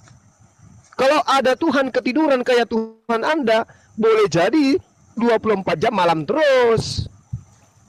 Atau kalau ada Tuhan kemudian mabuk karena minum anggur, seperti yang terjadi dalam kitab saudara, ya, maka kemudian bisa jadi siangnya cuma sejam. Karena dia oleng. Oh, ini sudah 12 jam, sudah 24 jam, jadikan lagi siang. Padahal baru sejam, tiba-tiba malam. Itu kalau Anda kemudian menilai bahwa eksistensi Tuhan itu harus seperti makhluk, itu berarti selemah-lemahnya akal. Sedangkan manusia diberikan anugerah oleh Allah sebagai wujud eksistensi keberadaan Allah. Dengan akal itu kemudian manusia bisa mengetahui mana baik, mana yang benar, mana yang salah, mana yang buruk. Tuhan menciptakan akal itu selalu bersifat logik dalam berpikir bahwa Tuhan tidak mungkin bisa terjebak dalam ruang dan waktu. Tetapi ketika Anda mengatakan Tuhan Anda itu adalah inkarnasi, Anda lari ke ajaran pagan. Itu ajaran Helenisme itu yang kayak gitu, politeisme. Memang di dalam teologi Kristen ada keyakinan bahwasanya Tuhan inkarnasi menjadi manusia. Artinya bahwa Tuhan bisa dikuasai oleh ruang dan waktu.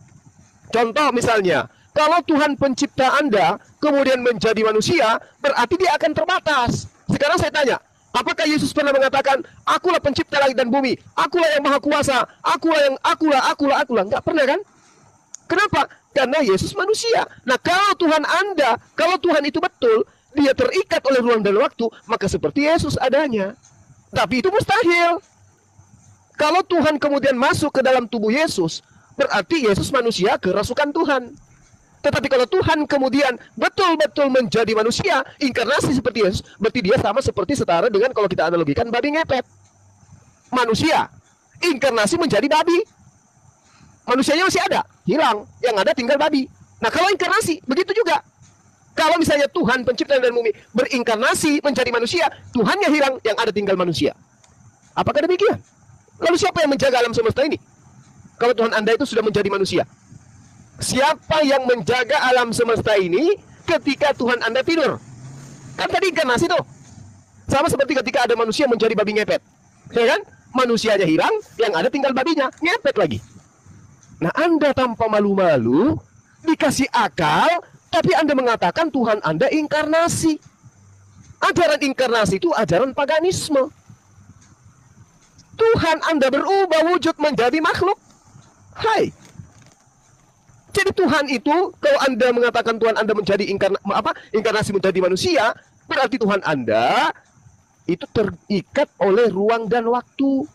Lalu siapa yang menjaga alam semesta ini? Lalu kenapa ketika dia menjadi manusia dia tidak mengatakan, wahai murid-muridku, sesungguhnya aku ini adalah penciptamu. aku ini tadinya adalah Tuhan, tapi sekarang aku menjadi manusia. Apa pernah Yesus mengatakan gitu? Nggak pernah.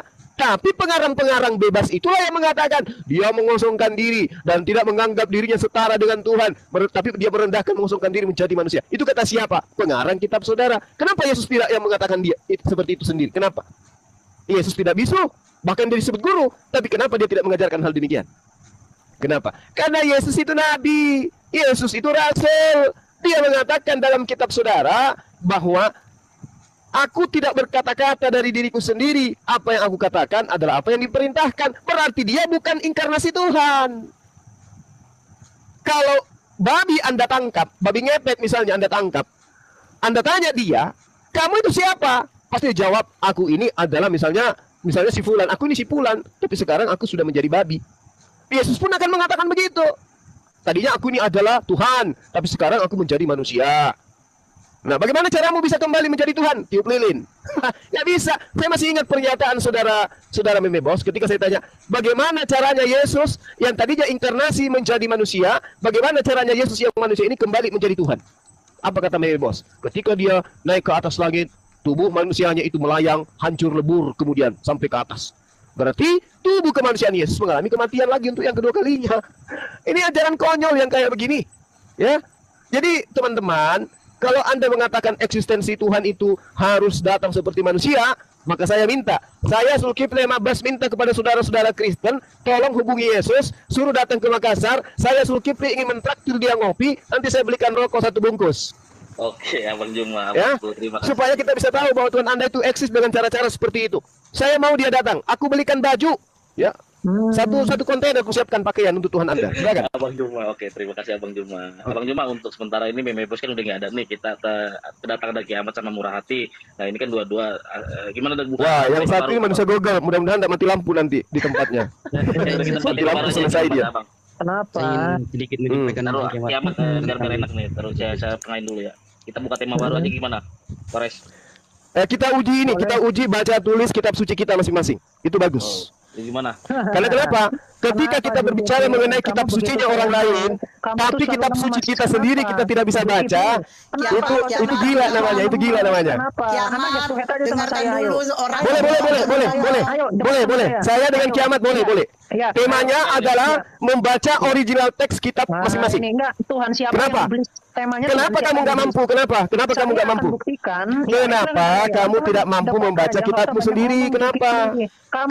Sama Islam awam, sama orang-orang. Enggak, saya tanya samamu, kenapa kamu tidak sanggup membaca kitabmu sendiri? Kenapa? Allah itu adalah dewa pagan. Iya, Anda langsung cepat aja sama saya, langsung tembak aja. Iya, nggak usah sok pinter kamu di sini ilmumu. Nah, saya tidak sepinter, tapi kamu tidak mampu membaca kitabmu sendiri, lantas kamu ingin membahas kitabnya umat Islam. Kamu punya ilmu apa? Saya tanya, kamu punya ilmu apa membahas kitab saya? Cuman takia, kamu tuh nggak ngerti apa-apa tentang Islam. Lah, kamu tahu tentang Islam? Tahu, saya lebih tahu daripada Anda. Oke. Saya ingin menguji kamu, tolong bacakan saya surah An-Nas dari ayat terakhir sampai ayat pertama. Silakan. Nggak bisa baca. Membaca kitabku kamu nggak bisa. Lalu kamu mau membahas kitab saya itu gimana caranya? 350. Ayo, kamu tidak bisa membaca kitabku, tapi kamu kemudian mau menjelaskan kitabku. Itu gimana caranya? Dengan cara apa? Menuntut saya. Dengan cara apa kamu ingin menjelaskan kitabku? Dengan cara apa? Dengan cara apa kamu ingin menjelaskan kitabku? Dengan cara apa? Bodoh-bodohan Islam awam. Kenapa? Gini, taruh Kiamat, diam dulu. Beraninya sama orang Kristen yang nggak paham Quran. Sama saya aja udah. Kamu paham Quran? Salib di sini. Kamu paham Quran? Ajak berdialog. Gimana ini gurunya? Penyembah bangke, kau paham Al-Quran? Penyembah bangke, kau paham Al-Quran? Penyembah manusia. Muhammad itu kok. Wah, Yesus itu manusia. Kamu pikir monyet Yesus itu? Kau pikir monyet Yesus itu monyet? Botak. Penyembah Kamu pikir Yesus itu monyet? Kiamat. Yesus itu manusia, anak Daud. Dasar somplak. Dia tidak saya turunkan ya, dia turun sendiri. Artinya dia kalah dari Bang Juma. Tutup ya, Mbak. Iya. Ya, itu dia saudaraku yang diberkati dan dikasih oleh Tuhan kita Yesus Kristus. Kita bersama-sama telah melihat serta menyaksikan bagaimana keberlangsungan suatu diskusi atau debat yang sangat menarik dan bahkan kita sendiri yang bisa memberikan penilaian terhadap setiap data yang mereka bawakan di hari ini, apakah semuanya itu bisa dibuktikan kebenarannya atau malah sebaliknya. Dan kalau kita melihat bagaimana seorang apologet Kristen ini, dia sangat luar biasa sekali, dipakai Tuhan, dan dengan hikmat Tuhan dia boleh dipimpin untuk membawakan atau mempertanggungjawabkan imannya terhadap Ustadz Suma dan kawan-kawannya.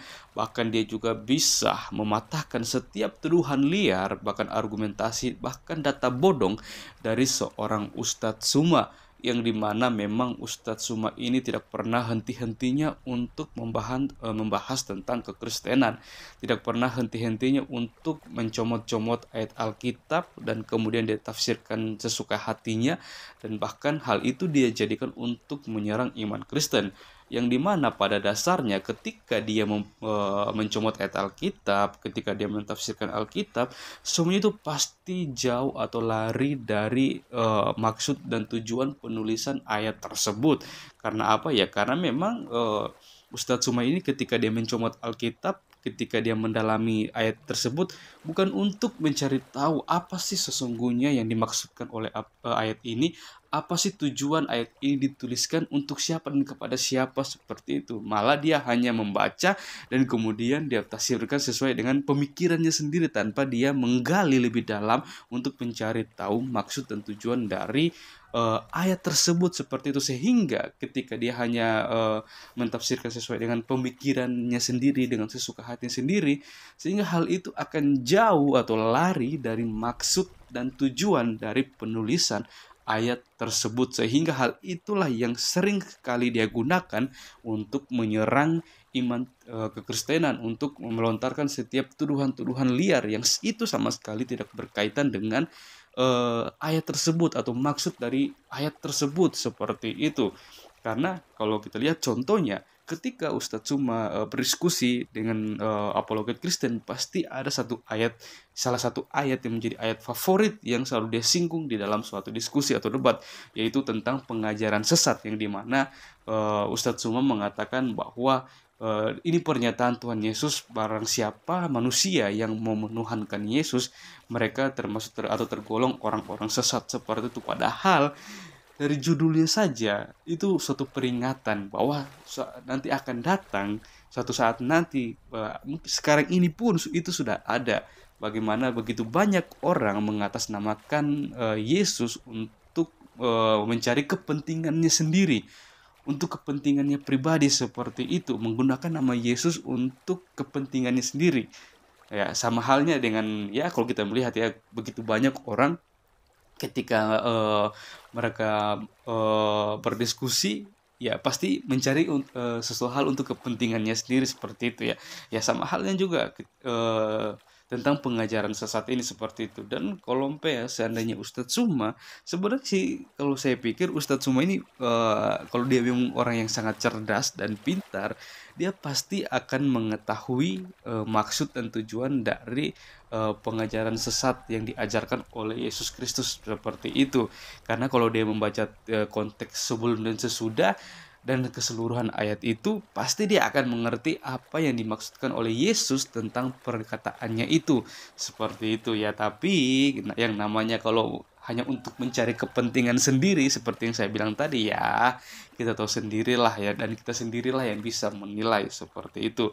Dan ya, kita berharap, kita hanya bisa berdoa supaya suatu saat nanti firman Tuhan yang dipelintir, yang ditafsirkan secara liar itu bisa mengubahkan kehidupan Ustadz Suma dan membuat Ustadz Suma boleh melihat bagaimana keselamatan, anugerah yang diberikan oleh Allah melalui Yesus Kristus untuk kita umat manusia yang berdosa ini.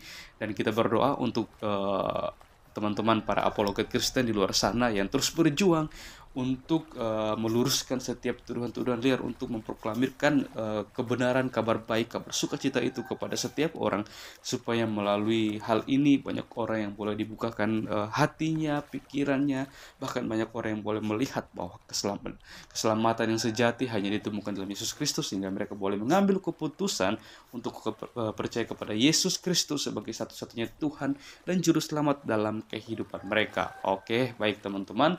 Mungkin sekian video kita di hari ini. Sampai berjumpa di video-video saya yang selanjutnya, dan kiranya Tuhan Yesus memberkati kita semua.